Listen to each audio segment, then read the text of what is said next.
Assalamualaikum warahmatullahi wabarakatuh. Bersama dengan saya Bang Om, anda sedang menyaksikan BOC, Bang Om Channel, Jihad to the End. Untuk makluman semua, di dalam Al-Quran ada 3 bentuk nun mati. Nun mati ini adalah nun mati yang sama. Bezanya adalah fungsi nun mati tersebut dan sebabnya adalah untuk memudahkan kita membaca Al-Quran. Nun mati yang pertama adalah nun mati yang ditulis tanda matinya di atas nun tersebut. Bila kita jumpa dengan nun mati yang ditulis tanda matinya pada nun tersebut, kita kena baca nun mati tersebut dengan bacaan yang jelas, tak boleh baca dengung. Sebagai contoh, min haitsu, nun mati tu yang ada tanda tu kita kena baca jelas. Min haitsu. Nun mati yang kedua adalah nun mati yang ditulis tanda di atasnya dengan mim kecil. Nun mati ini mestilah dibaca dengan dengung. Tuan-tuan boleh lihat contoh yang saya bagi. Cara membacanya mestilah merapatkan bibir. Mim ba'di, dengung 2 harakat. Mim ba'di. Nun mati yang ketiga ialah nun mati yang tidak ditulis apa-apa tanda di atasnya.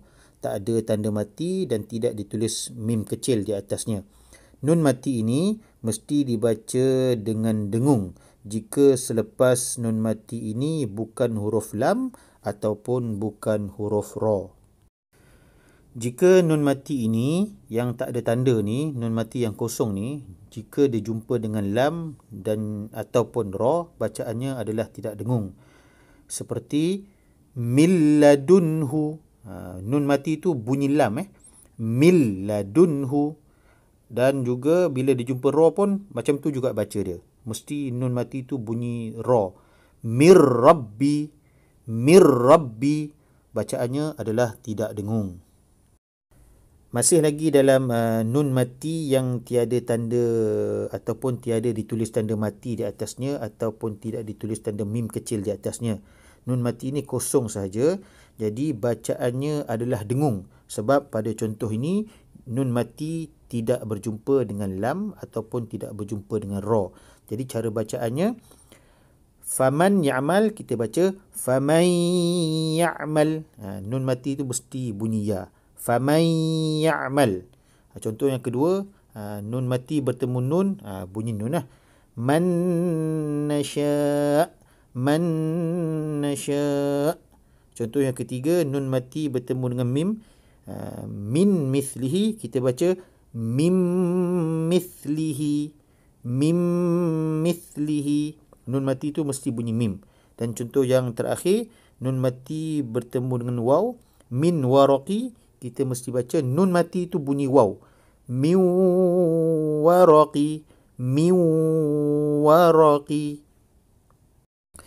Masih lagi dalam nun mati yang ketiga, iaitu nun mati yang tidak ditulis di atasnya tanda mati dan tidak ditulis di atasnya mim yang kecil. Nun mati ini dibaca dengung, pertama sebab selepasnya bukan huruf lam ataupun huruf ra. Dan nun mati ini dibaca dengung, tak sama macam 4 contoh yang saya tunjukkan sebelum ini. Jadi cara bacanya, min qablika, kita baca min qablika, min qablika.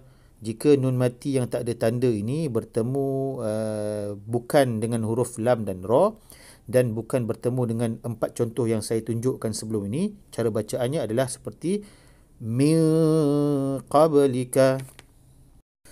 Untuk contoh nun mati bertemu dengan qaf ini, nun mati ini bukan hanya bertemu dengan huruf qaf saja.